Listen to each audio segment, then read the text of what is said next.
간밤에 새로 들어온 소식과 사람들의 관심을 끈 뉴스를 전해드리는 뉴스 열어보기 시간입니다. 먼저 동아일보입니다.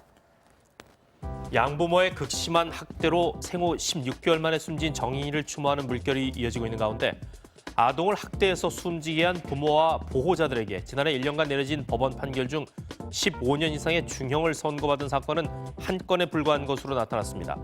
뿐만 아니라 아이가 사망했음에도 실형이 아닌 집행유예가 선고된 사례도 있었다는데요. 2019년 10월 3살 상훈이는 친부가 휘두른 주먹에 넘어지면서 책장에 머리를 부딪혀 숨졌지만 법원은 우발적 범행이었고 반성하고 있다는 사유로 친부에게 징역 3년에 집행유예 5년을 선고했습니다. 전문가들은 아동학대치사 사건에 대한 관대한 양형 기준 탓에 처벌에 한계가 있다면서 심각한 수준의 아동학대가 지속됐거나 아동을 사망에 이르게 한 경우에는 살인죄를 적용해야 한다고 지적했습니다.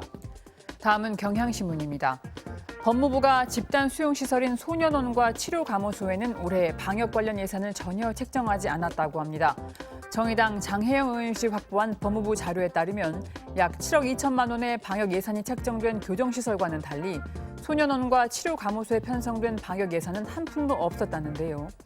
사정에 따라 생활실 수용 인원을 늘릴 수 있는 소년원과 1인당 수용 면적이 한 평 정도에 불과한 치료감호소는 밀집된 집단 수용시설로 감염병에 취약합니다. 법무부 관계자는 지난해는 일반 수용비 등에서 재원을 마련해 방역 관련 지원을 해왔다면서 올해도 지난해처럼 운영할 수 있기 때문에 별도로 책정하지 않았다고 설명했습니다. 다음은 한겨레입니다. 일부 지방자치단체가 정부의 3차 지원금과는 별도로 소득 기준에 상관없이 모든 주민에게 코로나19 재난지원금을 지급하고 있습니다. 울산시는 울산 전체 46만 7천여 가구에 설 전까지 10만 원씩을 지원하겠다고 밝혔는데요. 지난해 말부터 재난지원금을 지급한 부산기장군은 군에 주민등록이 돼 있는 전체 구민을 상대로 지난달 1일부터 신청을 받고 약 15만 3천 명에게 10만 원씩 지급을 완료했습니다. 전남 해남군도 이번 달 중순까지 주민들에게 10만 원 상당의 지역화폐를 전달할 예정이라는데요. 명현관 해남군수는 해남사랑 상품권으로 지역 경제에 선순환 효과가 나타나기를 기대한다고 설명했습니다. 서울신문 살펴봅니다. 지난해 유엔과 세계보건기구가 공평한 백신 보급을 강조했음에도 불구하고 각국이 자국 이익주의를 앞세우면서 공동의 약속을 외면하고 있습니다.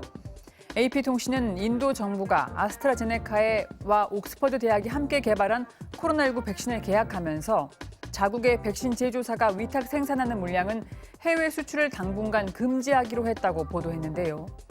미국 다음으로 많은 누적 확진자가 발생한 인도로서는 자국민부터 백신을 맞게 하겠다는 절박감에 취한 조치겠지만 백신을 간절히 기다리던 수입국들은 새해부터 날벼락 같은 소식을 듣게 됐다고 합니다. 또 접종 모범국으로 불리는 이스라엘은 자국 정착촌의 팔레스타인 주민들은 접종 대상에서 배제하면서 인권단체들로부터 거센 비판을 받았습니다.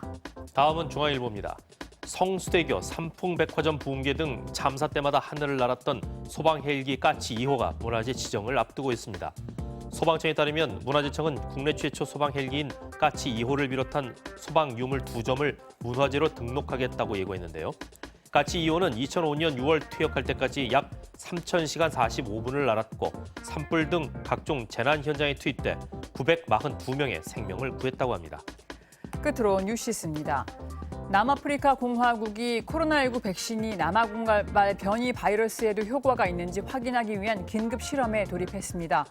남아프리카 공화국 감염병 전문가 리처드 러셀스 박사는 현재 우리가 직면한 가장 시급한 질문이라면서 긴급 실험을 진행 중이라고 밝혔는데요.